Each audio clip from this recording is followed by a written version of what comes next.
शांति। आज का टॉपिक है धैर्य, विश्वास, सहनशीलता ही सफलता की कुंजी है। जैसे इस समय के माहौल में हमें सबसे पहले अपने मन को धैर्यशील बनाना है। दूसरा, अपने अंदर विश्वास रखना है। जैसे हम जब स्कूल में पढ़ते थे तो हम एक प्रेयर गाते थे, मन में है विश्वास।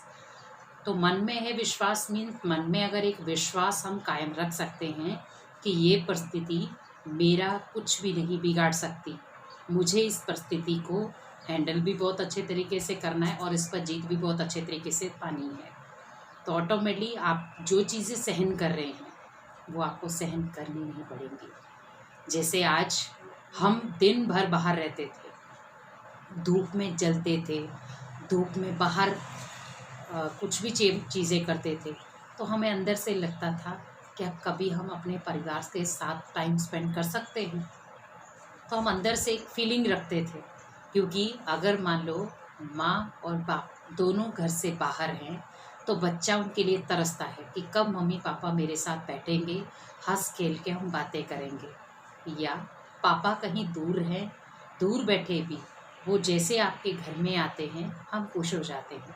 लेकिन आज वो समय ऐसा आया कि जो दूर वाले भी थे वो भी आपके पास पहुंच गए, लेकिन हमारी खुशी गायब क्यों? क्योंकि हमने धैर्य को, हमारे अंदर जो सहनशीलता है और हमारे अंदर जो खुद का विश्वास था, इसको थोड़ा सा डामाडोल कर दिया है। क्योंकि धैर्य जो है वो उस समय, इस समय की ज़रूरत है। जैसे हम थोड़े समय के लिए कई इस समय मन में संकल्प लिए बैठे हैं, अरे हमारी नौकरियां चली जाएंगी, अरे अगर मान लो हम ज़्यादा समय तक घर रहेंगे हमारा घर कैसे चलेगा, हमारे घर में धन कैसे आएगा। लेकिन एक चीज़ का अपने अंदर विश्वास रखें, हम भगवान के बच्चे हैं, भगवान हमें कभी भी भूखा सोने नहीं देगा। क्योंकि कभी न कभी हमने भगवान को मंदिरों में जाके भोग तो लगाया होगा ना, भोग तो स्वीकार कराया। अगर हम भगवान को खिलाने की क्षमता रखते हैं तो भगवान हमें भी खिलाने की क्षमता रखता है।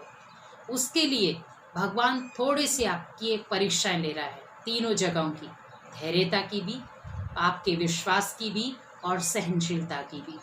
जैसे हम जीवन में कभी भी कोई भी ऐसी अचीवमेंट के लिए जाते हैं, जैसे सपोज आपका बच्चा इंटरव्यू के लिए कहीं जाता है तो आप उसे कहते हैं कि आप अपने मन में विश्वास रखो कि मैं इसमें सफल हो जाऊंगा।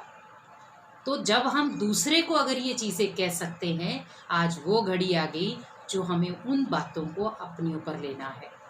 कि जब मैंने उस बच्चे को, डामाडोल था तब मैंने उस बच्चे को बोला अपने अंदर विश्वास रखो, आपके अंदर सफलता आपके सामने आ जाएगी। तो आज वही विश्वास आपके अंदर चाहिए और उसके लिए चाहिए कुछ घड़ी का धैर्य। भले समय विकराल है, बहुत बड़ा चुनौती वाला समय है, लेकिन उस समय के बीच में भी अपने आप को कुछ ऐसे टिप्स दे दे कि जिसमें हम जब बाहर निकले तो हमें कोई भी परिस्थिति को, कोई भी ऐसी स्थिति हमारे जीवन में प्रभाव ना डाल सके। और दूसरा, हम ये सोचते हैं हमें नौकरी नहीं मिलेगी, हमें धन नहीं मिलेगा, हम अपने बाल बच्चों को कैसे पालेंगे। उसके लिए भी विधाता ने कुछ रूल दिए हैं और वो रूल वो खुद नहीं बताएगा, वो आपको सरकारों के माध्यम से ही बताएगा। तो जीवन में बहुत सारी कठिनाइयाँ हमारे पास आई।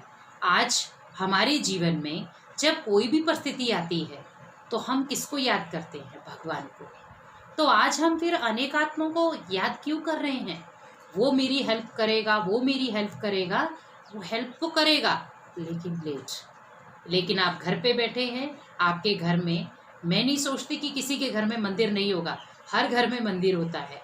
आज कुछ समय बैठ के अपने उन इष्ट देवताओं से या भगवान से कुछ समय के लिए बातें करें कि मैंने अगर जीवन में कोई भी ऐसा अच्छा कार्य किया है, आपके साथ अच्छा जुड़ाव जुड़ा है, तो मुझे इस परिस्थिति से आप निकालोगे, कोई दूसरा नहीं। तो आप अंदर से जीवन की उन खेल को, उन मनोरंजन की सीढ़ियों को आप हमेशा के लिए जो नज़रअंदाज करके बैठे थे वो आपके सामने आना शुरू हो जाएंगे।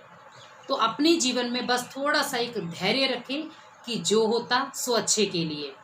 दूसरा, विश्वास, मेरे साथ कभी बुरा नहीं हो सकता क्योंकि मेरा हाथ भगवान ने पकड़ा है और मेरे सिर पर भी हाथ उसी का है। और तीसरा, सहनशीलता, क्योंकि आज एक फलदायक पेड़ है, उसको जब हम पत्थर लगाते हैं वो पत्थर के बाद रिटर्न फल देता है और वो भी मीठा पका हुआ। इसी प्रकार ये परिस्थिति भी आपको इस समय हम थोड़ा सा उसको पत्थर लगा रहे लेकिन रिटर्न वो आपको ही मीठा फल देगी। जैसे हमने कल के टॉपिक में भी आपको थोड़ा सा हिंट दिया था कि आपकी नदियाँ शुद्ध हो जाएंगी। आज अगर जल के बीच में भी ये वायरस के कुछ अण आना शुरू हो जाएं तो आप जल को भी नहीं पी पाएंगे। लेकिन हम नदियों से बहुत सुंदर एक आशा रखते हैं कि वो नदियाँ आपको शुद्ध निर्मल पानी करके दे रही हैं। अगर हवा में ये चीज़ें चली जाती, पानी में ये चीज़ें चली जाती, क्या कर पाते आप? अभी तो ओनली टच से कुछ हो रहा है, लेकिन जब ये चीज़ें हवा या पानी में आ जाएंगी तो आप कुछ भी नहीं कर पाएंगे, आपके हाथ से बाजी निकल जाएगी। इसीलिए अभी जो जैसा है उसको वैसे ही स्वीकार कीजिए और उससे लड़ने की क्षमता रखिए, क्योंकि उसके लिए थोड़े समय का धैर्य चाहिए, जिसके लिए भगवान ने भी और प्रकृति ने भी थोड़े समय का समय मांगा है आपसे। और उसके लिए हमें धैर्य, विश्वास और अपने अंदर बहुत सारी सहनशीलता लानी है, क्योंकि हमें लड़ाई झगड़ा, मारपीट या गाली गलौज या विकेटिंग करने से कुछ नहीं मिलेगा। और या हम आक्रोश से किसी को भी कुछ भी बोल रहे, किसी के ऊपर भी कुछ भी लांछन लगा रहे हैं, उससे अच्छा है हम अपने आप की चेकिंग करें कि क्या इस समय जो मैं बोल रहा हूँ, जो मैं कर रहा हूँ, क्या इस समय की ज़रूरत है। हमारे पास बहुत सारे ऐसे जगहें आएंगी जब हम अपनी चीज़ों को बोल सकते हैं, लेकिन अभी कोशिश ये कीजिए कि हमें एकजुट बन के, एक सूत्र में बंध के इस परिस्थिति का सामना करना है। परिस्थिति हार जाएगी और हम जीत जाएंगे, क्योंकि हम भगवान के सिलेक्टेड बच्चे हैं। ओम शांति।